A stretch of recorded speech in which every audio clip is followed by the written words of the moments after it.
Bonjour, bienvenue à tous et à toutes. C'est Madame Rahal, professeure de français au lycée pilote de l'Ariana.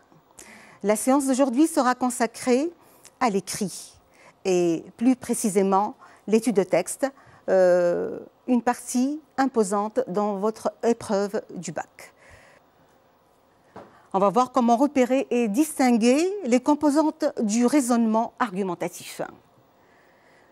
On va vous sensibiliser au rôle de l'exemple dans la stratégie argumentative, parce que généralement, les élèves n'accordent pas beaucoup d'importance à l'exemple dans un texte argumentatif. Vous allez voir qu'il a son poids dans l'argumentation de l'auteur. Et on va repérer et expliquer les procédés d'écriture permettant d'optimiser l'acte de convaincre. Mais on va s'intéresser également à la méthodologie. Comment comprendre la consigne pour identifier la tâche demandée, pour cibler la tâche demandée dans une question, c'est important. Comment est-ce qu'on peut répondre à une question de compréhension avec précision et avec clarté. Et finalement, on vous fournira un outillage méthodologique en guise de préparation à l'épreuve du bac. Je vais peut-être vous surprendre, parce que là, je ne vais pas commencer par lire le texte, mais je vais commencer par vous parler d'une approche inversée qui pourrait vous aider à mieux comprendre le texte en le lisant. En quoi consiste cette approche inversée? Il est astucieux peut-être de commencer par lire les questions de compréhension. Pour quelle raison? Parce que les questions de compréhension posent problème pour la plupart des élèves, pour ne pas dire tous. Ils se croient en situation de difficulté, alors que réellement, ces questions sont les alliés des élèves, sont vos alliés dans la réponse, sont vos alliés pour comprendre le texte.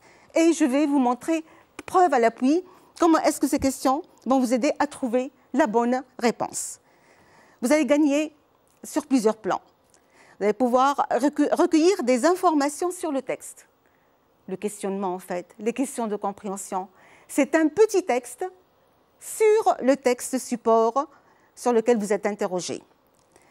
Ça va vous aider à la compréhension en lisant le support. Et ça va orienter également votre lecture et vous allez gagner énormément sur le plan du timing. Vous allez éviter, en lisant une question et voir le déroulement des autres questions, vous allez éviter d'empiéter sur les autres questions dans votre réponse. Ça va être un balayage des différentes réponses et des différentes questions.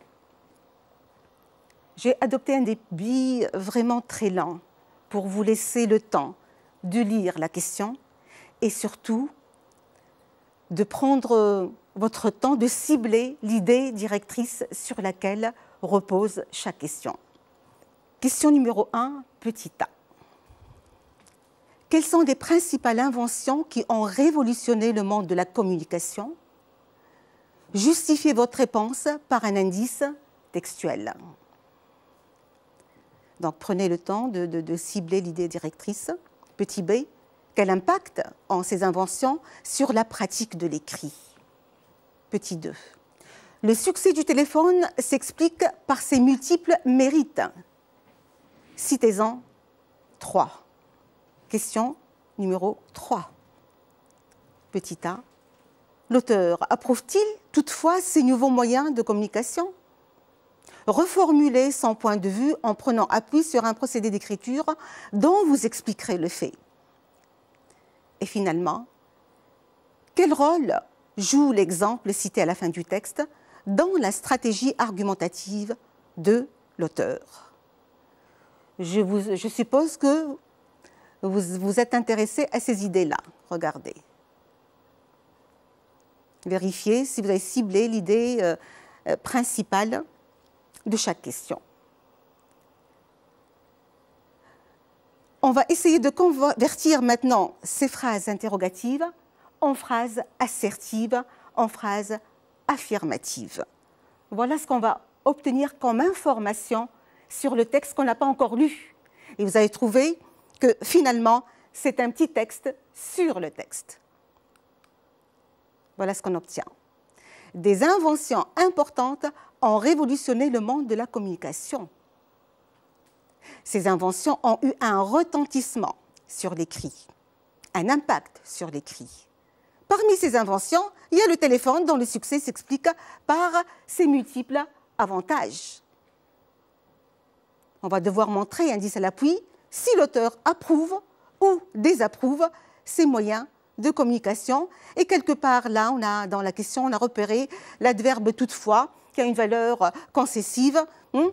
Cette concession, c'est par rapport à la question numéro 2, qui sous-entend qu'il ne va pas vraiment adhérer. Donc, il faut capter même l'articulateur logique qui est dans la question.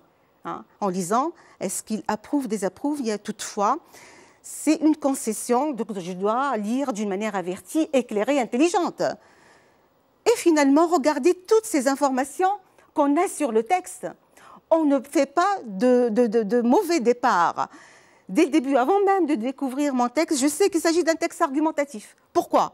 Parce qu'on me parle de point de vue de l'auteur, on me parle d'une stratégie argumentative et on me donne également à voir la valeur de l'exemple dans la stratégie argumentative de l'auteur. Donc regardez-moi, toutes ces informations sur le texte, elles ne sont pas parachutées. La question, quelque part, reprend une idée essentielle dans le texte. Elle était présentée sous une forme interrogative, maintenant on l'a sous une forme assertive et on part serein dans notre lecture du texte. Donc cette approche inversée pourrait aider certains d'entre vous parce que, comme je l'ai dit, je le répète encore une fois, les élèves se sentent en situation de difficulté. Alors vous avez vu que chaque question porte en elle une demi-réponse, porte en elle les prémices d'une réponse.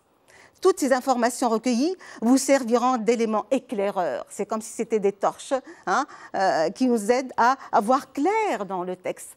Là, c'est d'une manière métaphorique, bien sûr. Et vous permettront, ces questions-là, une lecture ciblée, intelligente du texte.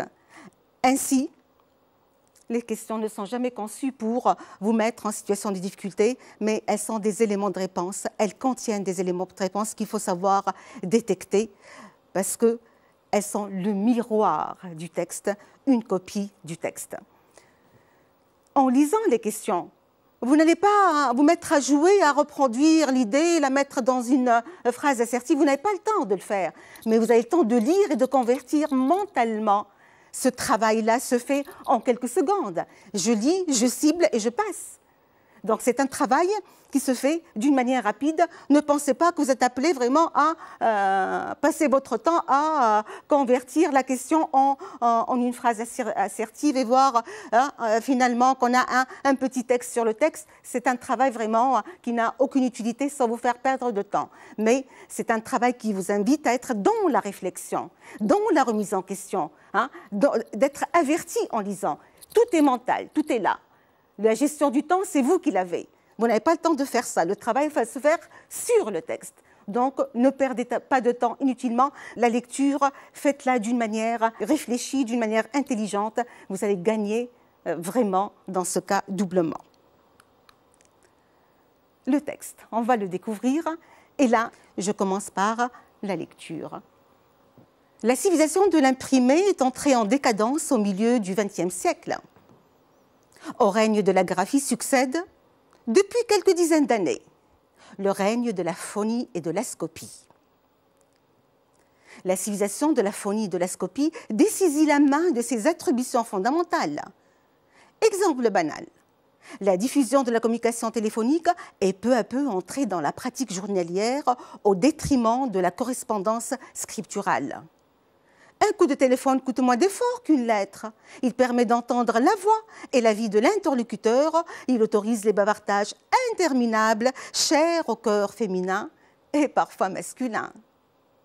De plus, la relation instantanée annule les délais d'attente de la réponse. Solution de facilité qui transfère une grande partie de la vie familière et familiale en cas de séparation proche ou lointaine sur le réseau des télécommunications. Aujourd'hui, Madame de Sévigné téléphonerait à sa fille chaque soir pour lui donner le film de la journée à l'heure où diminue le coût de la communication. Georges Gustorf, autobiographie, 1912-2000. C'est un auteur français, contemporain, mais comme vous voyez, la consonance du nom est allemande parce qu'il est d'origine allemande. Le texte contient quand même quelques mots difficiles et j'aimerais bien revenir avec vous pour que par la suite la compréhension du texte ne pose pas problème. On voit décadence, déclin, chute, c'est des mots vraiment clés dans le texte. Désaisir privé, dépossédé, au détriment d'eux, au dépend d'eux. Attribution, c'est dans le sens de pouvoir, compétence, fonction de la main. Scriptural, c'est l'adjectif qui veut dire écrite. Graphie, écriture, représentation écrite d'un mot. Phonie, abréviation de téléphonie, de radiotéléphonie. Et la scopie, c'est l'image. La question numéro 1, vous l'avez déjà repérée dans le questionnement. Quelles sont les principales inventions qui ont révolutionné le monde de la communication? Justifiez votre réponse par un indice textuel. On va faire un petit travail sur la consigne. La plupart d'entre vous, qu'est-ce qu'ils font? Ils lisent et se mettent à écrire. Là, c'est un travail fait à la va-vite et vous risquez de passer à côté de la réponse. Faites attention.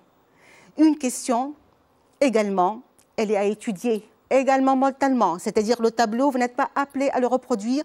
Je suis en train de reproduire plutôt le cheminement de la pensée, votre manière de comprendre et les étapes à faire, mais tout ça se fait en même temps que vous êtes en train de répondre. Mais vous répondez là d'une manière réfléchie. Je me pose la question, est-ce qu'il s'agit d'une question de repérage? Est-ce qu'on me demande seulement de repérer des indices et de les insérer dans une réponse personnelle? Oui, réellement, quelles sont les principales inventions? C'est une question de repérage et la tâche demandée, elle est très simple. Repérer les principales inventions et vous vous contentez de donner un indice du texte. Mais là, derrière cette réponse, on attend, est-ce que vous répondiez comme il se doit? Parce qu'on va évaluer votre aptitude à répondre. On va évaluer votre capacité à répondre, c'est-à-dire si vous avez su cibler la tâche, trouver les principales inventions qui sont déjà citées dans le texte, vous n'avez pas interprété, et d'intégrer ceci dans une réponse personnelle appuyée par un indice. Et le tour est joué et vous avez gagné votre réponse. On va voir les indices maintenant. Voilà, la civilisation de l'imprimé est entrée en décadence au milieu du XXe siècle et on a au règne de la graphie, succède depuis quelques dizaines d'années le règne de la phonie et de la scopie. Et c'est repris au début du second paragraphe. La nouvelle civilisation de la phonie et de la scopie dessaisit la main de ses attributions fondamentales. Les indices. Je ne fais que repêcher les indices et les placer. Et je me dis, qu'est-ce que je comprends? Je comprends qu'il y a deux inventions qui sont importantes, principales, et qui sont relatives à la technique du son et de l'image. Je n'ai pas paraphrasé le texte. J'ai compris que voilà, je remplace phonie et scopie par son et image. Et l'indice, il est placé là. Et finalement, voilà ce que j'obtiens. Une réponse claire, ciblée. Hein. La tâche, elle est également ciblée. Je ne risque pas de passer à côté de la réponse. Quelles sont les principales inventions? On répond, les deux principales inventions qui ont révolutionné le monde de la communication sont le son et l'image. En témoignent les indices suivants. Au règne de la graphie succède le règne de la phonie et de la scopie. Passons à petit b. Quel impact ont ces inventions sur la pratique de l'écrit? L'impact, ça aussi c'est une question de saisie globale. Pourquoi saisie globale? Parce que vous allez voir qu'il y a plusieurs conséquences, plusieurs impacts sur la pratique de l'écrit. Donc, trouver dans le texte les conséquences de ces inventions. Il faut comprendre que impact, c'est pris dans le sens de conséquence ou de retentissement ou d'effet, je dirais, sur l'écrit, sur la pratique de l'écrit. Et dans le texte, bien sûr, l'écrit, c'est tout ce qui est en rapport avec le genre épistolaire. Et on va voir si l'élève a bien compris le texte pour repérer ces conséquences-là, pour les repérer et voir dans ces indices quelle est la part que je dois donner pour chaque conséquence par rapport à l'indice et reformuler la conséquence par ses propres moyens linguistiques. Il ne faut pas reprendre le texte tel qu'il est. Non, il faut s'approprier l'idée, l'exprimer par ses propres moyens, et le texte sert d'appui que ce que j'ai dit est vrai et que je suis dans le bon sens. Hein? Sinon, vous êtes un peu dans la pauvreté lexicale et vous ne faites que recopier, hein, ce qui montre que l'élève n'a pas la compétence qu'il faut de se détacher de ce qui est dit pour mobiliser, je dirais, son bagage linguistique et lexical et former la même idée avec ses propres moyens à lui. Finalement, on va passer aux indices. Les indices sont là. On voit en décadence. On parle de conséquences. Il y a décadence qui veut dire chute, déclin. Hein. L'imprimé est entré en décadence, c'est-à-dire qu'il est marqué par ce déclin. Et la nouvelle civilisation de laquelle on a parlé dans la première question, la phonie et la scopie, dessaisit la main de ses attributions fondamentales, dépossède la main de ses fonctions essentielles, à savoir l'écriture épistolaire. On a ici, c'est repris en rouge, au détriment de la correspondance scripturale, au détriment de la lettre. Le concurrent de la lettre, vous l'avez constaté en lisant tout à l'heure le texte, c'est le téléphone. J'ai repéré mes indices et je les mets là. Je dois traduire cette idée-là par des éléments de réponse qui viennent de moi. L'idée, je la comprends d'une manière juste, mais je dois vraiment l'exprimer avec mes moyens linguistiques, mes moyens lexicaux. Je vois la civilisation de l'imprimé est entrée en décadence, c'est-à-dire les moyens de communication ont détrôné l'écrit.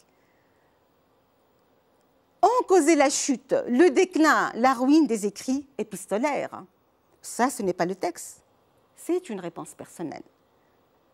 L'indice, il est là. On va voir comment, par la suite, on va insérer l'indice dans la réponse, parce que ce ne sont que des éléments de réponse. La nouvelle civilisation de la phonie et de la scopie dessaisit la main de ses attributions fondamentales, ce qui revient à dire que la main de l'homme est dépossédée de ses compétences essentielles, entre autres, le pouvoir d'écrire des lettres. Et finalement, la communication téléphonique est entrée dans la pratique journalière au détriment de la correspondance scripturale, c'est-à-dire que le téléphone a supplanté la missive, a supplanté la lettre. La réponse à laquelle on s'attend est la suivante. Les inventions modernes, le son et l'image, ont détrôné l'écrit.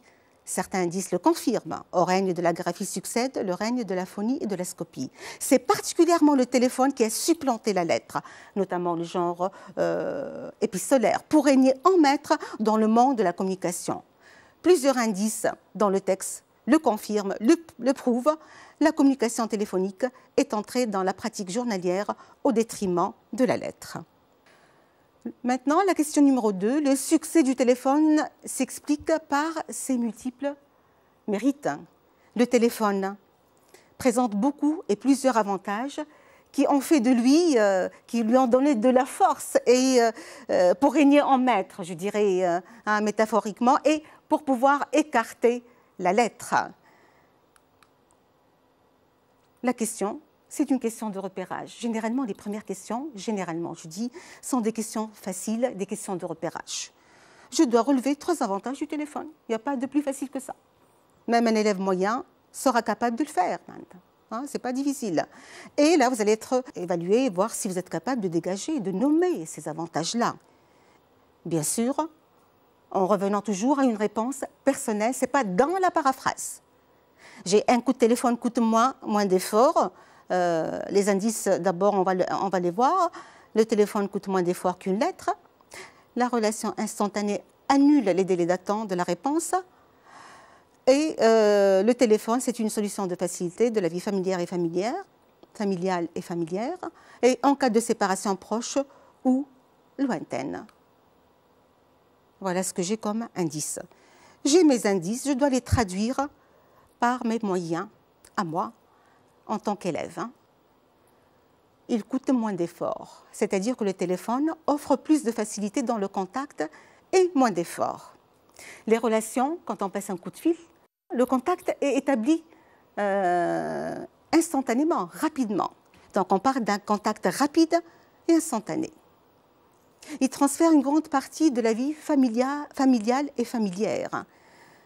Tout simplement, le quotidien, le vécu est transmis par un simple coup de fil et finalement, la relation instantanée annule les délais d'attente.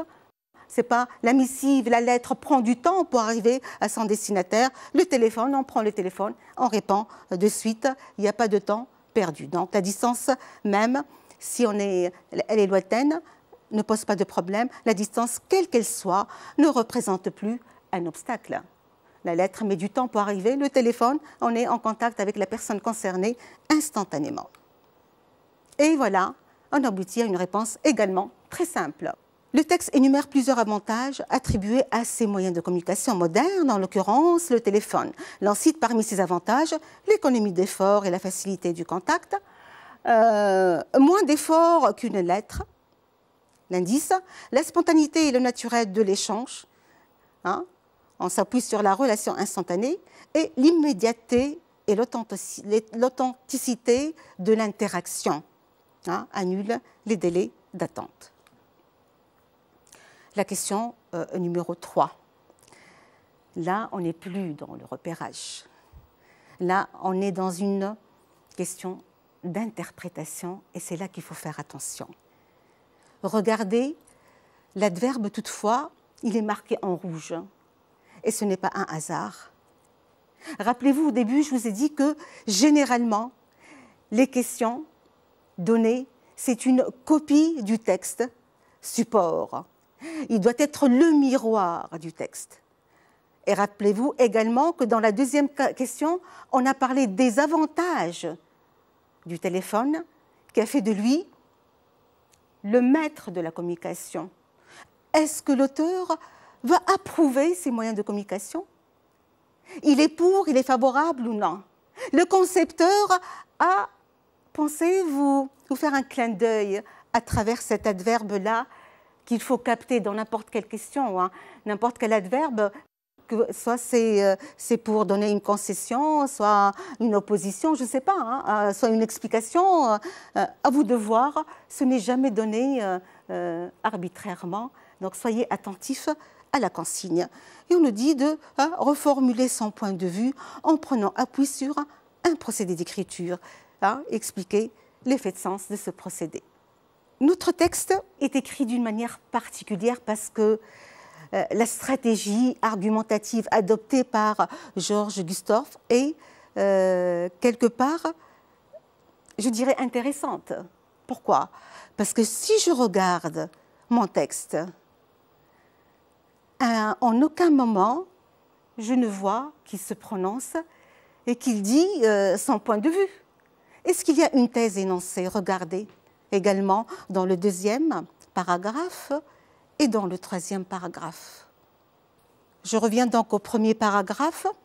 Regardez bien, il n'y a pas de prise de position, il n'y a pas de thèse énoncée.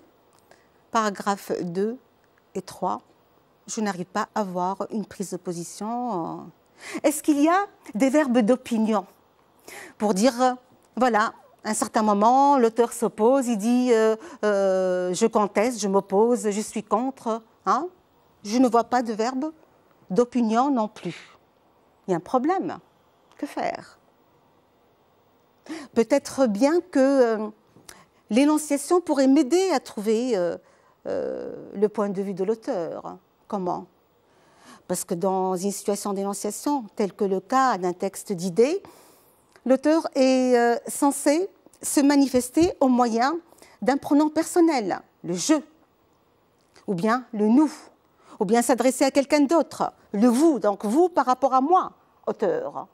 Également, je ne vois pas de pronom personnel qui renvoie au locuteur, ces pronoms-là qui peuvent m'orienter vers le point de vue. Bien, dans ce cas, je ne dois considérer que les marques de subjectivité. Pourquoi les marques de subjectivité? Parce que ces marques de subjectivité vont me montrer un peu le point de vue, s'il est favorable ou défavorable, le jugement qu'il porte, est-ce qu'il est positif, négatif.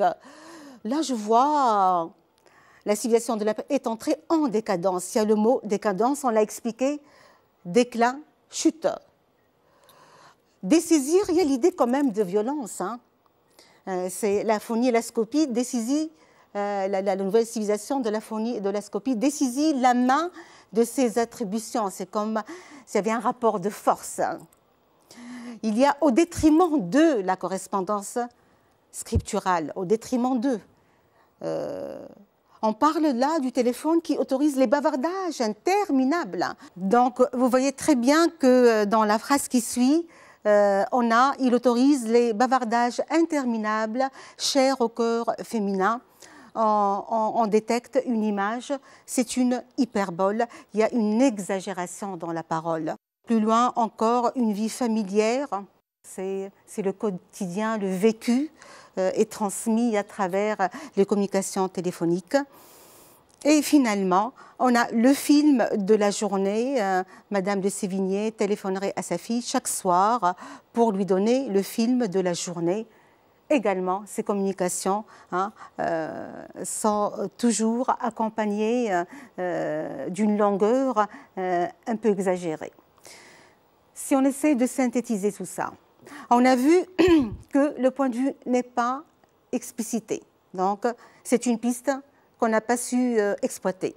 On a vu que l'énonciation, tout ce qui concerne les critères d'implication, le je, le nous, le tu, il n'y a pas de trace, on a écarté l'implication, l'énonciation. Parce que même s'il y a une marque d'énonciation qu'on voit là, aujourd'hui, elle ne concerne pas le point de vue exprimé d'une manière claire et explicite. Non, on va commenter par la suite l'adverbe aujourd'hui.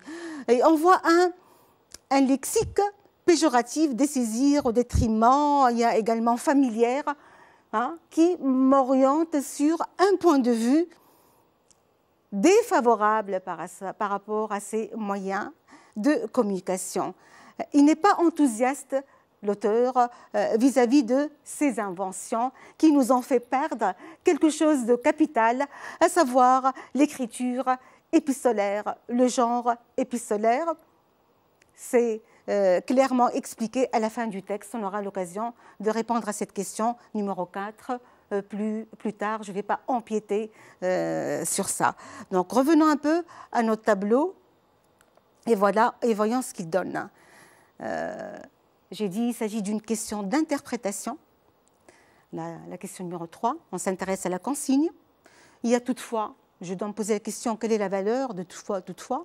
Elle introduit une relation logique de concession, c'est-à-dire on s'attend dans la question numéro 2, puisqu'on parle des avantages du téléphone, est-ce que l'auteur adhère à ces avantages-là et valorise le téléphone? Toutefois, nous dit, faites attention, il ne faut pas aller dans ce sens-là. On a une conséquence inattendue, déviée, laquelle, c'est que forcément, celui qui a une lecture intelligente de la consigne va se dire, je dois être averti et traduire réellement la valeur de cette concession par rapport au texte. Je reviens, comme on l'a fait, au texte et on voit des marques de subjectivité qui basculent. Toutes ces marques-là basculent vers une opinion défavorable.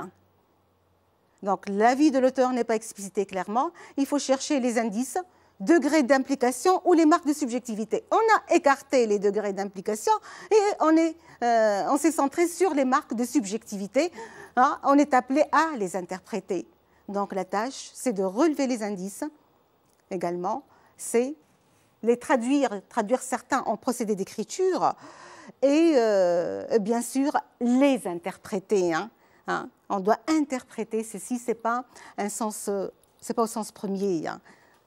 Et vous allez être évalué sur votre capacité à interpréter, votre capacité à expliquer. Est-ce que vous avez saisi le sens? Est-ce que vous avez pu cerner ce point de vue de l'auteur qui a jugé bon de ne pas dire son point de vue clairement? Il a préféré la subtilité, la suggestion de la langue plutôt que de dire les choses d'une manière évidente et claire. Et ça, c'est une force de son côté. Comment dire les choses, comment exprimer son avis sans le montrer clairement. Il invite son lecteur à découvrir, à percer, à détecter chaque détail, chaque mot, chaque indice dans le texte, à l'interpréter. Donc, il s'adresse à un lecteur intelligent qui sait traduire les signes dans un texte. Et également, ça entre dans sa stratégie argumentative. Chacun voit la manière, la tactique. On parle de stratégie argumentative, mais vous avez certainement entendu parler d'une stratégie militaire. Et dans les deux cas, quelle tactique on adopte? Quel plan on prend? Quelle manière de faire nous permettra d'arriver à notre but? Pour l'auteur, son but, c'est de nous convaincre. D'accord? Pour un militaire, son but, c'est de gagner la guerre. Et nous, notre, bien sûr, devoir, c'est de gagner l'épreuve du bac. Alors, les marques de subjectivité, on a souligné sur notre papier, sur le support, les indices qui portent les marques de subjectivité, des saisies la main de ses attributions, bavardage interminable, téléphonerait à sa fille pour lui donner le film de la journée. On va voir comment est-ce qu'on peut trouver les procédés d'écriture qui servent d'appuyer ma réponse. Là, dessaisir la main, c'est un procédé lexical. Ce qui va suivre, ce sont des procédés stylistiques. Dessaisir, je peux travailler tout simplement sur le verbe dessaisir. Le privatif, le préfixe privatif des, traduit l'idée de privation. Et qui parle de privation veut dire il y a un manque, il y a une perte. La main de l'homme est dépossédée de l'une de ses compétences essentielles, à savoir l'écriture. Et quelle écriture? L'écriture épistolaire. Pourquoi? Parce que le téléphone a remplacé la lettre. Par rapport aux images, je peux travailler, j'ai un indice là, je regarde l'indice, je me dis, il y a interminable, l'idée d'exagération est là, donc je peux l'exploiter et travailler sur l'hyperbole. Elle s'offre à moi, l'hyperbole. C'est clair et net, il n'y a pas de confusion. L'hyperbole traduit l'idée que le discours est synonyme de prolixité, de verbosité, un flot de paroles superflues. Par ailleurs, l'autre indice qu'on a souligné dans le texte, téléphonerait à sa fille pour lui donner le film de la journée. Madame de Sévigné donc, va appeler sa fille, appellerait, je dirais dans le conditionnel, dans l'irréel du présent, appellerait sa fille pour lui raconter le film, le défilement des événements dans les détails et dans le prosaïsme le plus développé, quoi. Et là, c'est la métaphore, le film de la journée. Cette métaphore insiste sur la longueur de la communication qui est dénudée d'importance. On est dans le bavardage également. On répond à la question. On nous demande un procédé. Je ne développe qu'un procédé. C'est-à-dire, ce n'est pas la peine de perdre votre temps et de dire, voilà, moi je vais utiliser le préfixe privatif en termes lexicaux et je vais travailler sur l'hyperbole. Si ce premier procédé ne marche pas, il est faux, on va m'en compter le second. Eh bien non, on se limite uniquement au premier procédé, qu'il soit juste ou faux. Et conséquemment, vous allez perdre votre temps à développer, à expliquer le second procédé qui ne va pas être pris en compte. Alors soyez efficace et intelligent, faites ce qu'on vous demande. Un procédé, je prends un seul procédé. Et l'effort, au lieu que ce soit un effort double, ça va être un effort concentré sur un seul procédé. Je prends le temps de choisir, d'expliquer, de comprendre. Et là, je ne risque pas de perdre la réponse. L'auteur désapprouve cette forme de correspondance téléphonique, malgré ses avantages. En effet, il se montre défavorable aux moyens de communication modernes dont l'invasion, le pouvoir et la rapidité nous ont fait perdre le plaisir d'écrire et ont évincé le genre épistolaire. Le préfixe privatif de, des, dont le verbe dessaisir, l'effet de sens, absolument l'effet de sens, parce qu'il faut repérer la phrase qui contient le procédé, de préférence souligner les termes qui concernent le procédé, écrire la phrase, ce n'est pas dans la longueur, mais une phrase qui soit claire, pas trop longue, etc. Donc, je relève la phrase, je nomme le procédé et je développe l'effet de sens. 3 étapes essentielles. Je nomme le procédé, je n'écris pas la phrase, je donne l'effet, tout est faux. Ce n'est pas le correcteur qui va chercher la phrase à votre place dans le texte. Donc, les 3 étapes doivent exister dans votre réponse. Une seule réponse est suffisante parce qu'on vous demande qu'un seul procédé. Vous allez me dire, oui, cet élève aura trouvé peut-être le préfixe privatif « des ». Un autre élève travaillera sur le vocabulaire dépréciatif. L'adjectif interminable, décadence, détriment, qui montre qu'il y a un jugement. Ils n'ont pas un sens commun pour pouvoir les nommer. Interminable n'a pas le même sens que décadence. Mais le trait commun entre les 3, c'est l'idée d'un jugement négatif. Donc, je suis dans un lexique dépréciatif. Je ne peux pas donner de nom, de titre. Je ne peux que donner et le qualifier de mélioratif, péjoratif, appréciatif, dépréciatif. C'est le cas pour notre texte. C'est un lexique dépréciatif. Je n'ai pas le droit de le nommer. Les moyens de communication modernes n'ont causé que des ravages à l'écrit et n'ont favorisé que le prosaïsme. Peut-être qu'un autre élève prendra le champ lexical du bavardage. Le champ lexical, c'est tout ce qu'il y a de plus facile à développer et tout ce qu'il y a de plus facile à perdre. On peut gagner facilement 1 point, 2 points sur le champ lexical, mais comme certains ne font pas attention, on peut également facilement le perdre.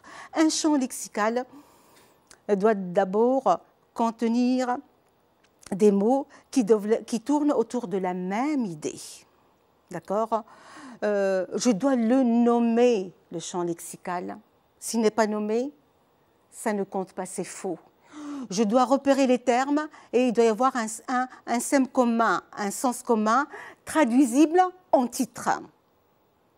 Et généralement, c'est 4-5 mots pour formuler un champ lexical. L'hyperbole, bavardage interminable, c'est une hyperbole certes, mais elle a un effet ironique. L'exagération il tourne en dérisant un petit peu ces personnes-là qui passent tout leur temps à téléphoner, des heures à parler.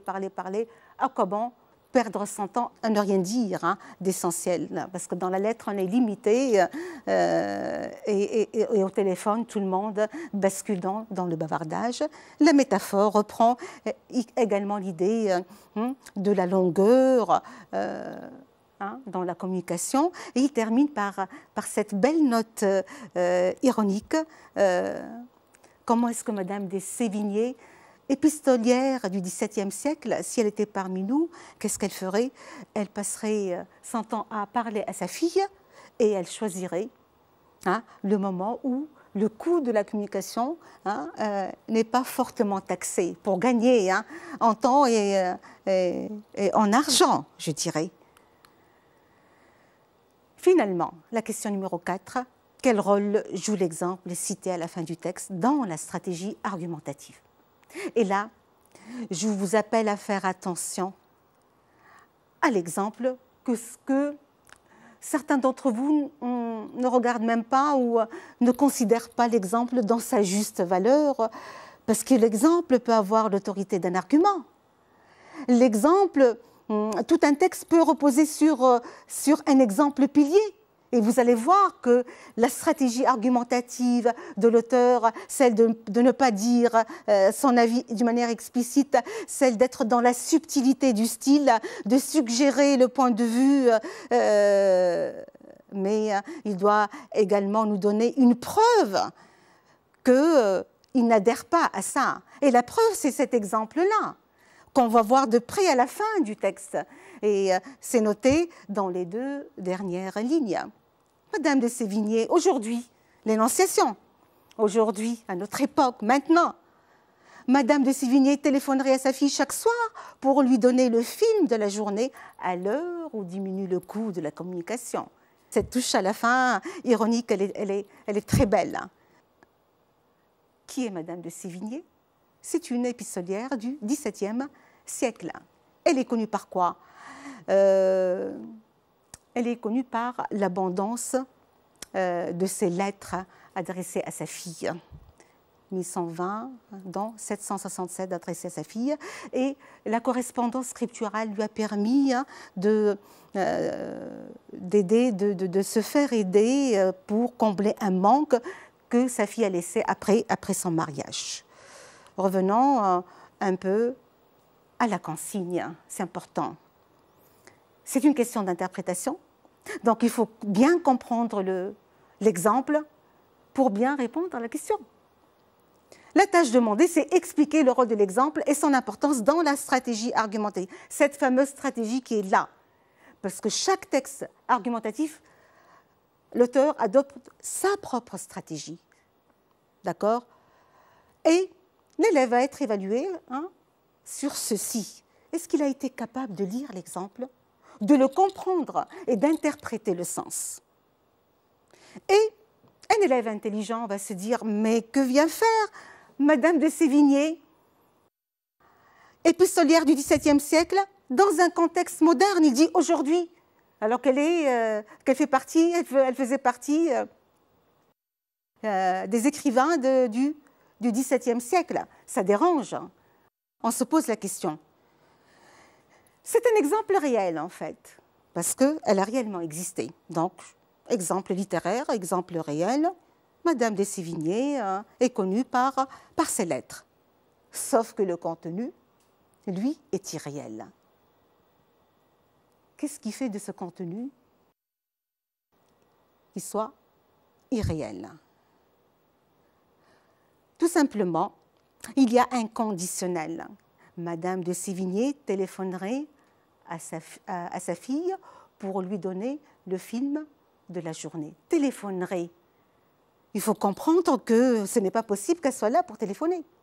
Donc, le conditionnel a la valeur de l'imaginaire. L'auteur imagine que si Madame de Sévigné vivait parmi nous, elle délaisserait l'écriture épistolaire et succomberait à la tentation de téléphoner au lieu d'écrire les lettres. Et là, on aurait perdu tout un patrimoine littéraire, à savoir ce qu'elle a légué comme œuvre épistolaire. Et pour moi, je dois sortir un petit peu de ces indices de l'explication pour voir que le rôle de l'exemple, c'est d'illustrer l'argument suivant.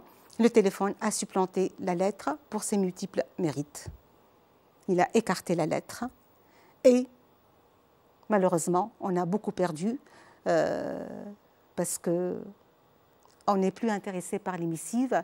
Et même la grande épistolière Madame de Sévigné délaisserait, elle aussi, si elle vivait parmi nous, bien sûr, délaisserait les missives, les lettres et choisirait le téléphone pour parler tout le long de la journée à sa fille. Donc, quel est le rôle de cet exemple? Cet exemple-là, c'est pratiquement le pilier de l'argumentation, moi je dirais. Il a la même autorité qu'un argument, mais il nous donne à voir qu'est-ce qu'on a perdu à cause du téléphone. Qu'est-ce que le téléphone nous a fait perdre réellement? Et là, on passe à la réponse. Qu'est-ce qu'on attend de vous? L'exemple donné dans les 2 dernières lignes joue un rôle majeur dans la stratégie argumentative de l'auteur. Si Madame de Sévigné était de notre époque, elle utiliserait excessivement le téléphone pour ses multiples services. Cet exemple-là a une valeur argumentative pour nous convaincre que même l'icône de l'art épistolaire renoncerait aux missives, aux lettres, au profit des communications téléphoniques si elle était parmi nous. Si vous n'avez pas compris la valeur du conditionnel, vous ne saurez pas trouver le sens et la valeur de cet exemple. Donc, faites attention. Le choix du mode doit vous interpeller. Et c'est là que je dois faire fonctionner mon cerveau et voir pourquoi, et se poser les bonnes questions. Pourquoi il met aujourd'hui, qui est un adverbe en rapport avec l'énonciation, pourquoi aujourd'hui et là j'ai le conditionnel. Pour quelle raison? Si ce n'est pour exprimer l'imaginaire, elle ne fait pas partie de notre époque, on est dans l'irréel du présent. L'exemple, sa force et sa portée, l'emploi du conditionnel attribue à cet exemple une tonalité ironique. En effet, la correspondance littéraire, à travers le genre bien sûr épistolaire, serait remplacée par un verbiage entre mère et fille. Si le téléphone était au XVIIe siècle, on n'aurait pas reçu tout l'héritage littéraire de Madame de Sévigné. Quelle perte! Ce qui explique implicitement et de façon détournée la position de l'auteur, qui ne peut que s'inscrire dans la noblesse de l'écrit littéraire et non dans la platitude du bavardage quotidien. Autant l'exemple de Madame de Sévigné illustre le franc succès du téléphone et son caractère irrésistible, autant il l'accuse de nous priver du plaisir d'échanger des lettres et de banaliser abusivement nos échanges. Pour synthétiser, pour être un peu dans l'efficacité du travail, dans la réponse à une question de compréhension, voilà ce qu'il faut faire pour n'importe quel texte. Retenez ceci.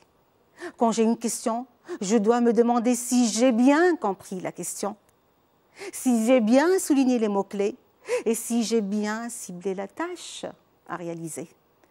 Donc, c'est important.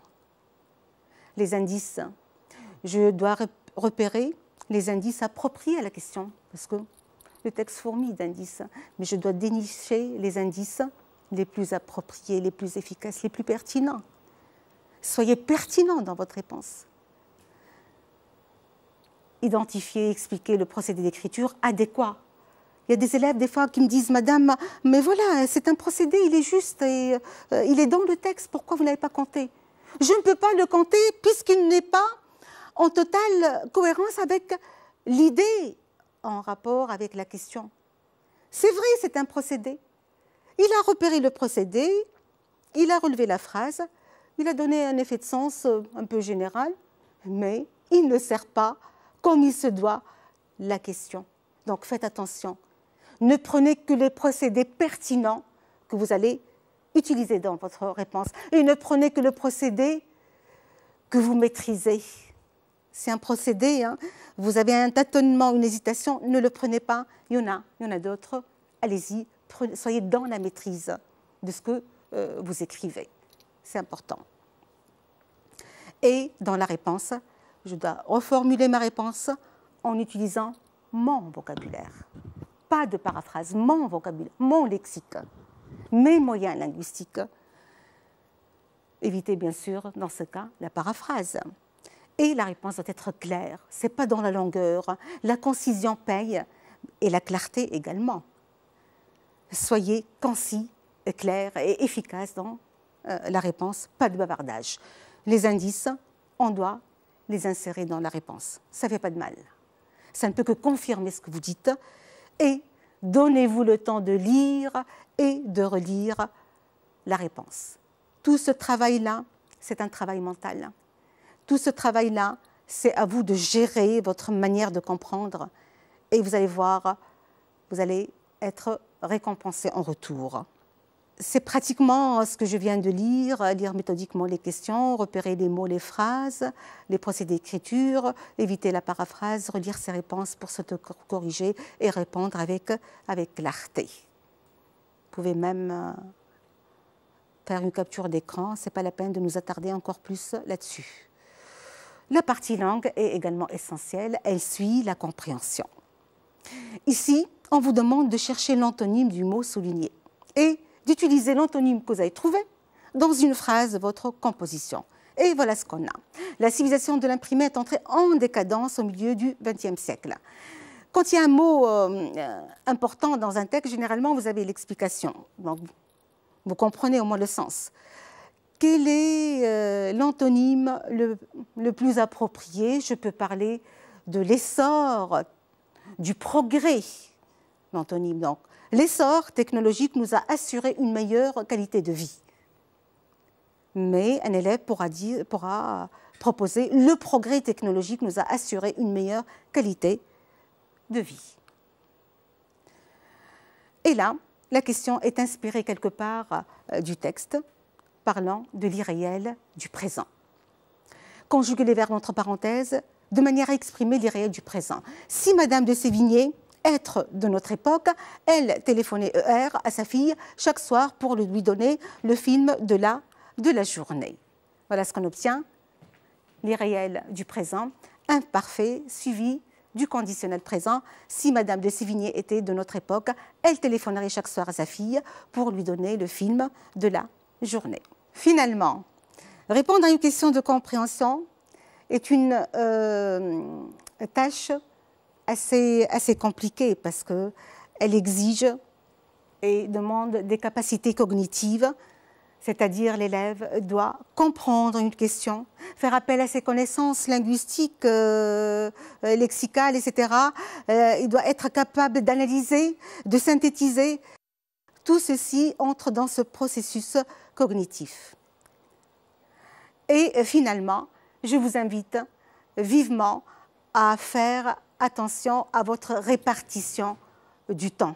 Et soyez dans la rigueur, dans l'efficacité et travaillez intelligemment. Vous ne pouvez que gagner en temps et en notes. Finalement, donc, je termine en vous souhaitant bonne chance et en remerciant particulièrement Cissé Mislimi pour sa précieuse collaboration, son encadrement lors de ces séances qui vous sont et ont été adressées. Merci.